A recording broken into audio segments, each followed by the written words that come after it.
Magandang araw, Malacanang Press Corps. Mga bagong Pilipinong bayani, pinarangalan ni Pangulong Marcos Jr. Bilang pagkilala sa katiklaan ng ating mga kababayang OFW, pinangunahan ni Pangulong Ferdinand R. Marcos Jr. ang Bagong Bayani Awards 2025 ngayong araw sa Malacanang. 27 makabagong bayani ang binigyang parangal ng Pangulo para sa kanilang natatanging kontribusyon sa pagtataas ng dignidad at pagpapakita ng kabutihang loob at kakayahan ng Pilipino sa anumang panig ng mundo. Hinirang ng Pangulo ang sakripisyo ng ating mga kababayang OFW na di alintana na mawalay sa mga mahal sa buhay. Maitaguyod lamang ang kanilang pamilya at gampanan ang tungkulin. Sa kanyang talumpati, tiniyak ni Pangulong Marcos Jr. na buo ang suporta ng pamahalaan sa lahat ng OFW. Ito'y sa pamamagitan ng mabilis at wastong aksyon ng Department of Migrant Workers at OWA at kanilang mga programa. Makakaasa ang ating mga kababayan sa ibang bansa na gagawin pang mas maayos ang mga proseso at serbisyo para sa kanilang ikagiginhawa. Hindi lamang sa pag-alis, kundi lahat ng aspeto ng kanilang paglalakbay. Kabilang dito ang digitalization ng serbisyo gaya ng OFW Travel Pass sa eGov PH app at online employment contract verification system. Nariyan din ang humigit kumulang 300,000 electronic cards mula sa OWA para sa mas madaling access ng Filipino migrant workers sa government services and benefits at ang Action Fund na naglalayong makatulong sa mga legal, medical at pinansyal na pangangailangan ng mga OFW. Ilan lamang dito sa maraming programa ng administrasyon ni Pangulong Marcos Jr. para sa ating mga bagong bayani. Ang mga hakbang na ito ay patunay na dedikasyon ng pamahalaan upang gabayan at pasalamatan ang ating mga huwarang OFW. Muli, maraming salamat po at mabuhay kayo, aming mga bagong bayani.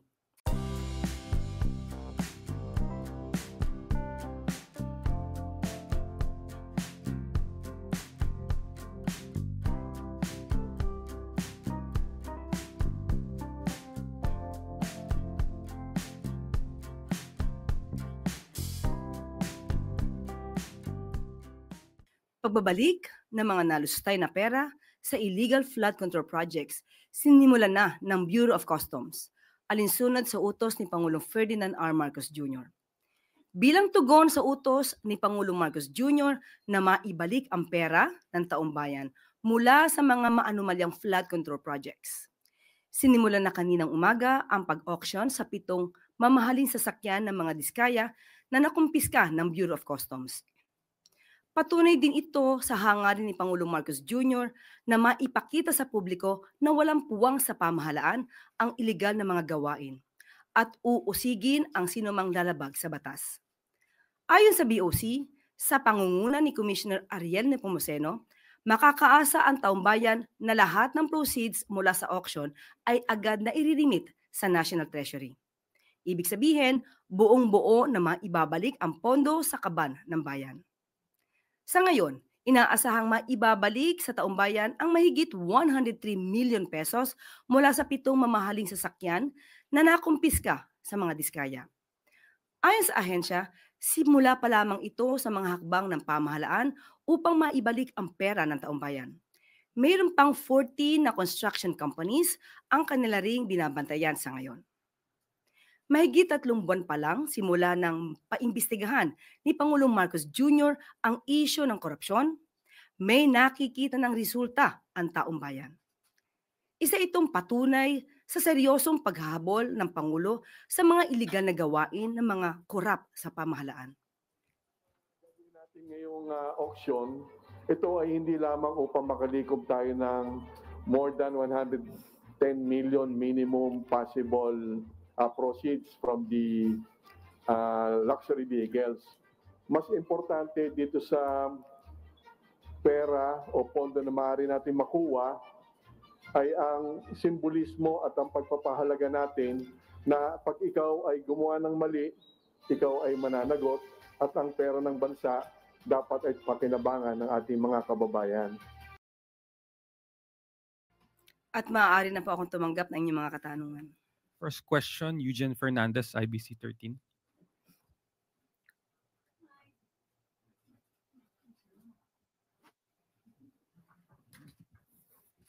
Good morning, Yusek. With regards to the auction of the Bureau of Customs regarding with the luxury cars, how would the government ensure that the proceeds of the auction would be felt by the Filipinos, especially the, allegedly it came from the flood control anomalies? Paano po natin ma-ensure na mapaparamdam sa mga Pilipino yung proceeds na to? Ang proceeds po na ito ay mapupunta sa forfeiture fund pero hindi po ito gagamitin ng diretso ng BOC. Ito po ay iririmit po sa National Treasury. So, gagamitin po ito para sa taong bayan, lalo na ngayon na ayaw po ng Pangulo ng korupsyon.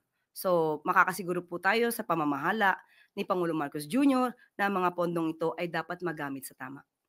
Do we expect as well na it will also be put fund, flood control as well, especially that it came from a flood control scandal? Hindi natin masasabi sa ngayon kasi ito ay mapupunta sa National Treasury. Pero definitely dapat magamit ito sa tama para sa serbisyo sa taong bayan. Okay, thank you po, Yusek. Next question, Ana Bajo, GMA News Online. Morning, ma'am. Ma'am, 2 topics lang po. Unahin ko lang yung sa SALN. May we get, ma'am, the wisdom behind hiring Cuervo appraisers to come up with its own version of net worth ni President Marcos? Kasi parang yung sa mga previous SALNs, ma'am, di ba? Kung ano po yung, parang isa lang po yung Cost of acquisition? Bakit po merong appraisers, ma'am? Hindi ba mas maganda kung makikita nyo kung ano yung value, yung updated value ng mga properties? Mas maganda, mas maliwanag, mas transparent. For transparency purposes po ito. Para mas maganda rin makita ng taong bayan kung magkano na yung value ng mga properties na dating na-acquired before. Dahil darating yung panahon na sasabihin nila na ito na yung value niyan. So, dapat i-declare din. So, wala namang mali doon. Mas maganda nga po. Okay, ma'am. Ma'am, another topic. May we get your response to the remarks made by former Executive Secretary Bersamin that he did not resign, contrary to your statement last Monday that he quit from his post out of delicadeza. Ma'am, what was the basis of your announcement po nung Monday? Kung meron pong ganitong denial on his part. Unang-una po, mayroon muna tayong babasahin para po sa tinuran po ng ating mahal na si Executive Secretary Lucas Bersamin. The Palace acknowledges former Executive Secretary Lucas Bersamin's clarification regarding the manner of his transition. As he himself stated in his interview, he submitted himself to the President's discretion and prerogative as part of the ongoing reorganization. The Palace announcement was issued in line with this understanding and with due regard for stability and continuity in governance. At nagkausap naman po sila ng Pangulo face-to-face at let us just leave it at that.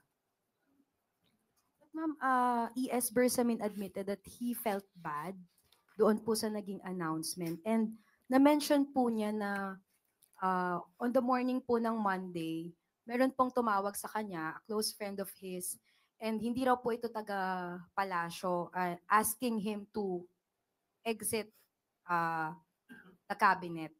May we know po, ma'am, kung meron kayong information, given na kayo po yung nag-announce ng resignation, kung tungkol saan po yung naging phone call na to, or sino po kaya yung kausap ni ES? Wala po tayo. Hindi po tayo privy sa kanilang usapan. Kung sino man po yung sinasabi niyang kaibigan na nakausap niya. Wala po tayong kinalaman doon. Thank you, ma'am. Follow-up question, Alexis Romero, Philippine Star. Yusek, former ES Bersamin said, masarap lang daw pakinggan yung delikadesa, pero hindi naman daw ganun yung nangyari, no? Do we still stand by our statement that he resigned out of delicadeza? Muli po, ang pina-announce po sa atin ay galing sa palasyo at kung ano po nararamdaman ni E.S. Bersamin, yun din po na ginagalang po natin ang kanyang nararamdaman. At kung ano po ang sinabi lamang po ng palasyo, yun lamang po ang ating in-announce. Follow-up related lang, Yusek. Kanina may nabanggit na pabiro si presidente about a cabinet shake-up, even jesting na si FL daw po ay magiging ambassador for OFWs. Magkakaroon ba talaga ng Shake up? Sabi mo, pabiro. Hindi, minsan half-meant, di ba? Minsan ng mga jokes. Tingnan na lang po natin. Kasi kung nakita niyo po na parang pabiro po yung pagkakasabi ng Pangulo, so yun muna po tayo. Face value. Sa ngayon po ay wala pa po sa ating ina-announce or isinasabing update patungkol dyan. Salamat po. Next question, Ivan Mayrina, GMA News on. GMA News.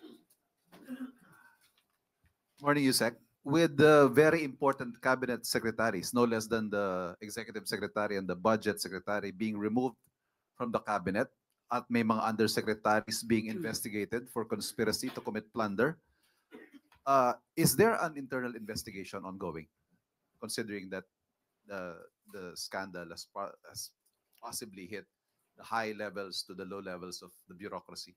Sa ngayon, wala pa pong pinapaabot sa atin kung may internal investigation dahil sabi nga natin kung ano man po ang issue patungkol sa flood control projects at infrastructure, nandiyan naman po ang ICI para mas maging independent po ang pag-iimbestiga. Sinabi niyo rin po, baka may mga ibang cabinet secretaries, if they feel that they are involved, mas magandang pangunahan na mag-resign na lang. But aside from that call, is it safe to say at this point that everyone is under investigation? Hindi ko po masasabi. Pinag-iisipan ko, parang wala po ang masasabi ng lahat ay under investigation. So, ang maaari lamang pong sinasagawa ng Pangulo yung performance ng bawat kabinete at yun naman ay usual at regular. Pero kung patungkol po sa mga sinasabi natin maanumalyang flood control projects at wala naman pong nababanggit o nasasabi, parang hindi naman po kailangan mag-imbestiga patungkol dito.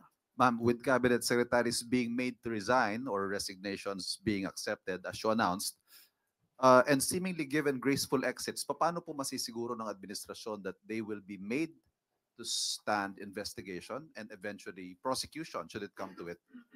Wala na po sa kamay ng Pangulo yan. Na yan po ay maaari na sa kamay na po ng ICI, maaari na sa kamay na po ng Ombudsman, DOJ. Sila na po ang mag-iimbestiga. Pero hindi ho ba by allowing them to resign, parang nabibigyan sila ng free pass na to escape accountability? Wala pong pwedeng lumagpas. Kung kinakailangan po imbestigahan, private citizen, public official, kung kailangan imbestigahan, dapat imbestigahan. Thank you. Next question, Katrina Domingo, ABS-CBN.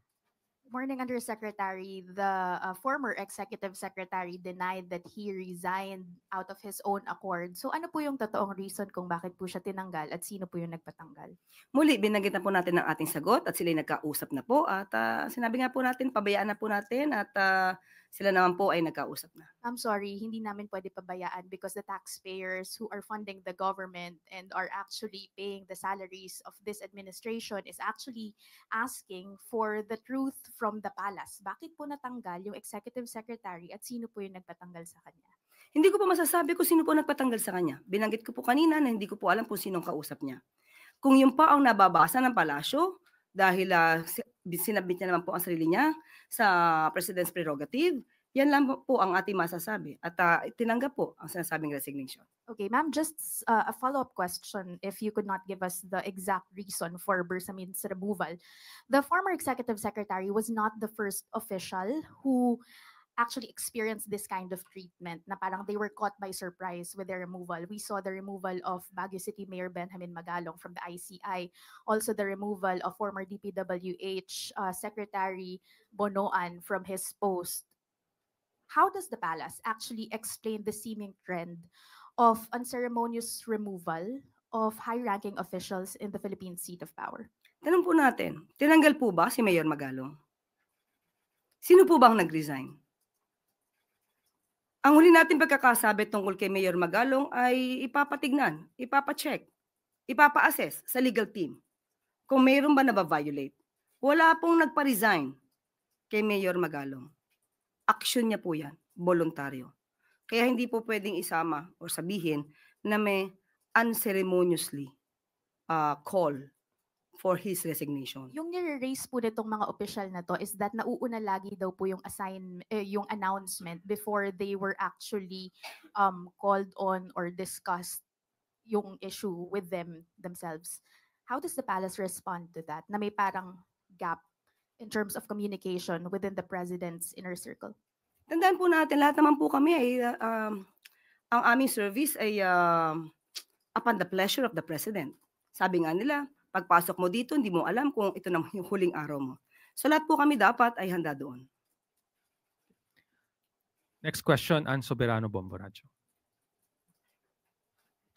Yusek, good afternoon. Reaction lang from Palace. Magti 3 months pa lang po si House Speaker Bojo D at may mga ulat na pong papalitan umano siya. At ang napipisil po daw ng Malacanang, ito pong si Deputy Speaker Ronaldo Puno. Do tinanggi naman po ni Representative Puno na may ganitong issue. Totoo po ba na si DS Puno po ang nais ng palasyo para maging susunod na House Speaker? Ang pagpili po kasi ng liderato ng Kongreso ay wala naman po sa kamay ng Pangulo. Kung ano po ang kanilang magiging desisyon dyan, kung ano ang kanilang pagiging pagpapatakbo dyan, hindi po yan saklaw ng Pangulo. So, nasa kanila po yan, kung ano po yung nais nilang gawin sa House of Representatives. Wala po bang impluwensya si Pangulo na pwedeng ito yung pwede nating ilagay? Wala po akong nakikita at wala pong ganun. Thank you, ma'am. Last question is from Let Narciso, DZRH. Yusek, sabi po ng AFP, posible daw na foreign funded yung ilang destabilization efforts. May ganito po bang impormasyon na natatanggap ang palasyo? Sa ngayon po, mismo ang pamunuan po ng AFP ay sinabi po sa atin na continuously nagche-check po sila at closely coordinating with the PNP regarding this.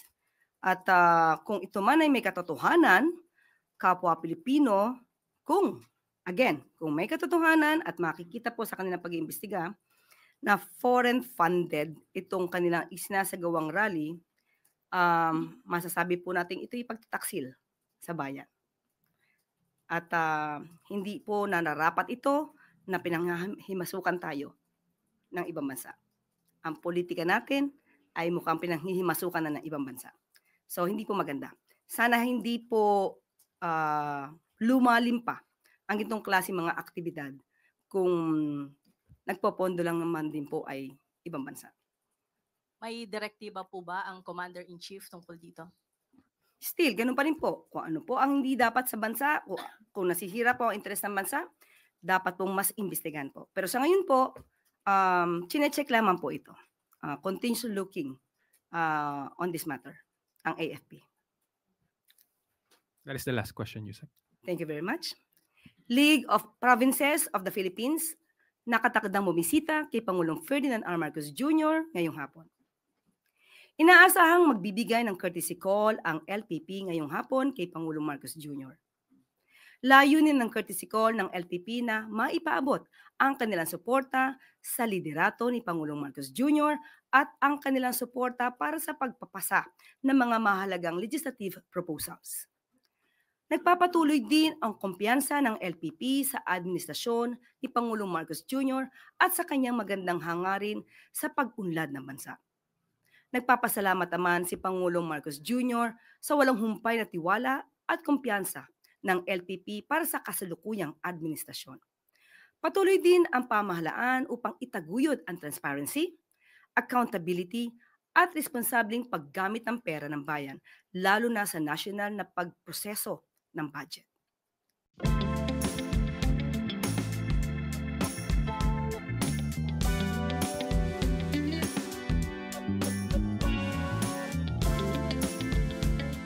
At dito na po nagtatapos ang ating press briefing.